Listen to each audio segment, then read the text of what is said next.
Coming up on Mountain News this morning, the Letcher County School Board is facing a big decision as 15 bus drivers are threatening a walkout.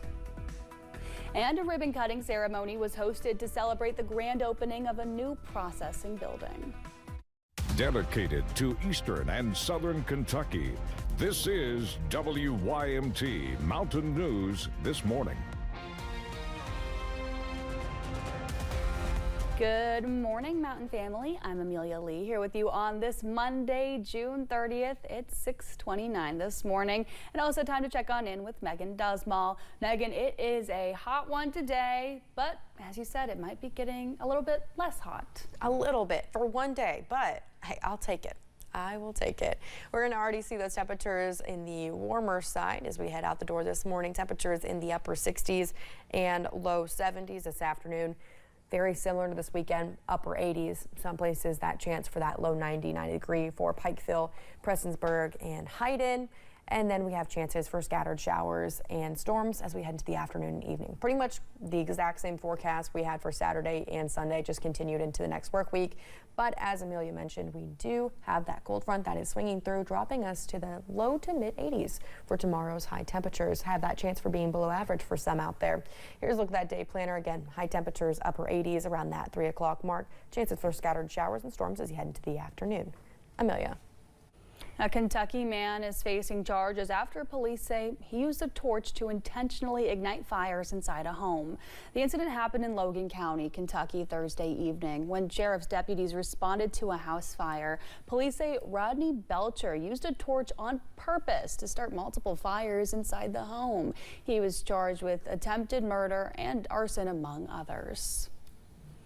Fighting fires never stops, even under a heat advisory. 2 fires broke out Friday morning within close proximity to one another in Lexington, one on Reading Road, the other on Center Parkway. After extinguishing the first fire, some of the same crews responded to flames on the balcony of a condo on Reading Road. While these 2 fires happened in the early morning hours when it was a bit cooler, fighting fires doesn't stop, even in the scorching heat. The gear is very smothering. It has a vapor barrier. It doesn't allow you to sweat. So you're looking at that 30 to 45 minute window, and after that you're going to be getting a little bit of a rest. And so that may mean it's bringing more people on scene. We don't want a big area unprotected. So we'll rotate crews around. We call it move up. So we'll move up companies to empty stations to kind of fill that void. Chief Lockard says when crews take their breaks on scene, they get the chance to hydrate and get a snack before going back out. Well, years of complaints and concerns from citizens of Magoffin County have piled on Judge Executive Matt Wireman's desk. And though he says the topic is not something he planned to address, he now says he can no longer sit by as the area's water woes continue. WYMT's Buddy Forbes has the latest. Magoffin County citizens have been sharing concerns about issues with Salyersville Waterworks. Of the staffing issues, of billing issues, of revenue issues, of questions about continued water service, that there may be facility issues and machine issues, equipment issues, infrastructure issues at both the water and the sewer plant. Leading Judge Executive Matt Wireman to speak out, saying though the city's water department is not controlled by the county relies on its supply to keep the water flowing. The water is clean and reliable, but the continuity of the system is dependent upon having licensed people there. Wireman says there are only 2 certified workers between the water and sewer facilities, with a 3rd possibly recently hired. And the needs of the customers are not being met, with many sewer customers constantly dealing with overflowing sewage. We got people that's going on years. As I understand it, there's in the neighborhood of 800 of these tanks out at households. Over 100 of them are having to be pumped. Wireman says money is going down the drain, with broken pipes throughout the county, including a pipe that is constantly pouring into one of the city's plazas. No meters are being read in the city, as I understand it. Their water loss, astronomical. So the judge executive suggested dissolving Salyersville Waterworks, combining the facility with the Magoffin County Water District. He says that would streamline services, make sure the Public Service Commission is involved with the operations, and allow more funds and hands to address the needs. It does me no good personally to say, oh, we took the water over and put it up here for somebody else to manage. What good does that do me? But it does me and my family and every family in this county a lot of good when they can go flip the faucet on and it works, and they can flush their toilets and know it's not going in their yard, that it's going where it's supposed to go. Saying it is not just about the current concerns, but the future. In Magoffin County, Buddy Forbes, WYMT Mountain News. Wireman says Mayor Stanley Howard has been part of the conversation, also working on plans for addressing the concerns. Howard did not respond to our request for comment. The Letcher County School Board is facing a big decision. Bus drivers for the school system are threatening a walkout. The group consists of 15 drivers. They say if they do not get a 5% pay increase, they'll not be driving the buses. If we don't get the 5% raise, then we will be peacefully walking out. We'll be parking up the buses and we won't be doing our runs on the first day of school. The drivers say if they don't get the pay raise, they'll not drive their routes until they do, or they'll find jobs elsewhere. They're expecting an answer at the next school board meeting for Letcher County on July 31st. An Eastern Kentucky library is receiving a solar grant. The Wolfe County Public Library was awarded the grant as part of the 2025 EBSCO Solar Grant.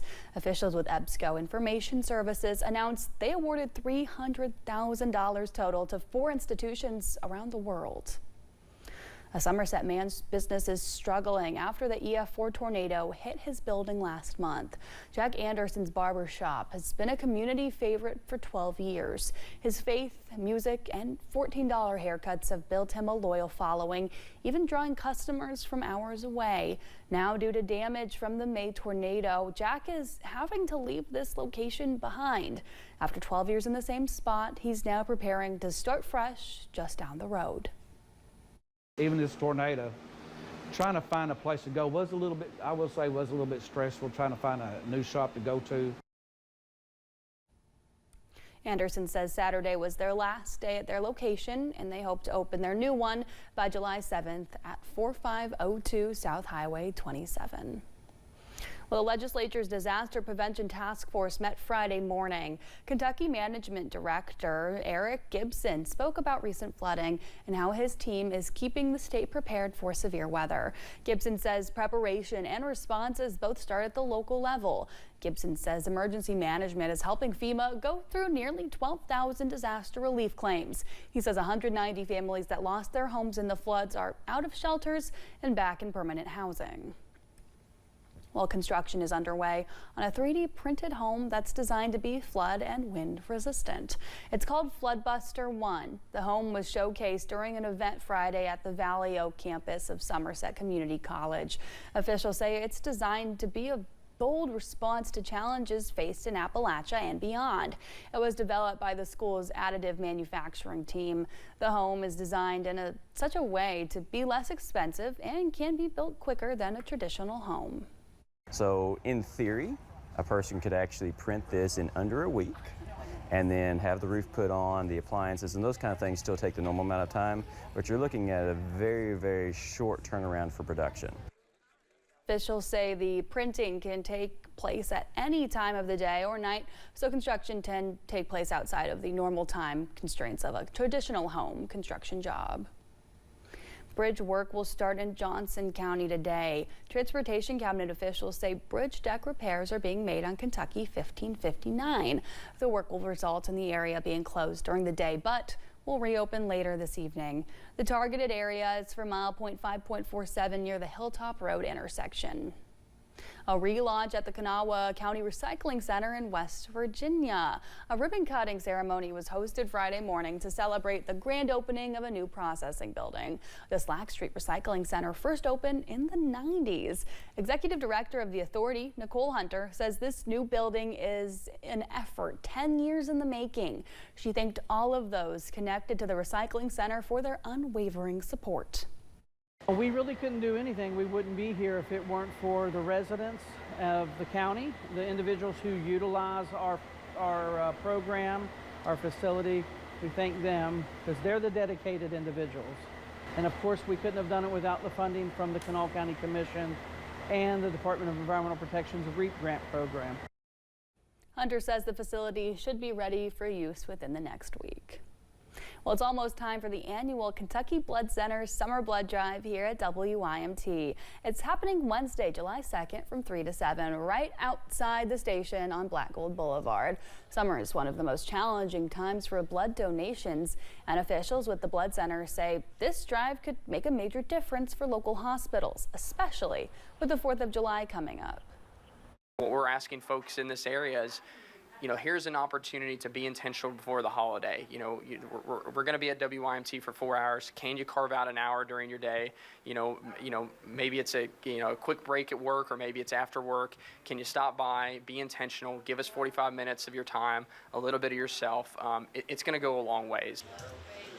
You do have to be at least 16 years old with parental consent and weigh at least 110 pounds to donate. You can learn more about eligibility and what to expect at kybloodcenter.org.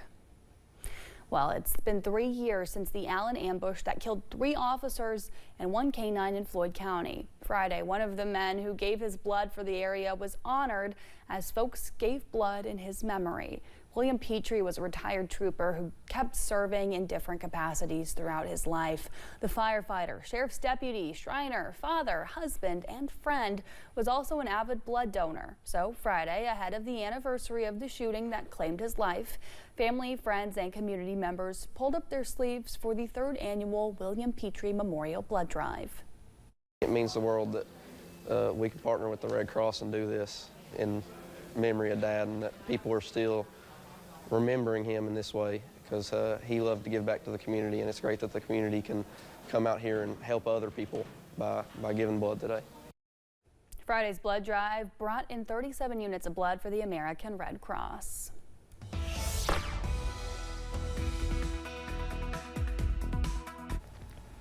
This clear start to the day will turn out a little bit on the wet side as we start to see some showers and storms return into the forecast. Those scattered pop-up systems will be taking over this afternoon, evening, another trend that we'll see tomorrow.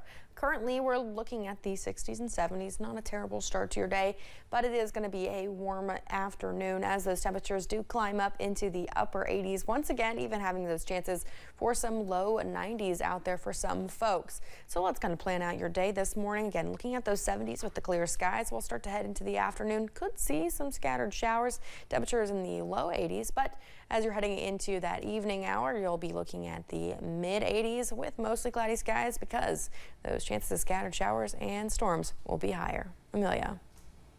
Well, thanks for joining us at 6:41 on Mountain News this morning.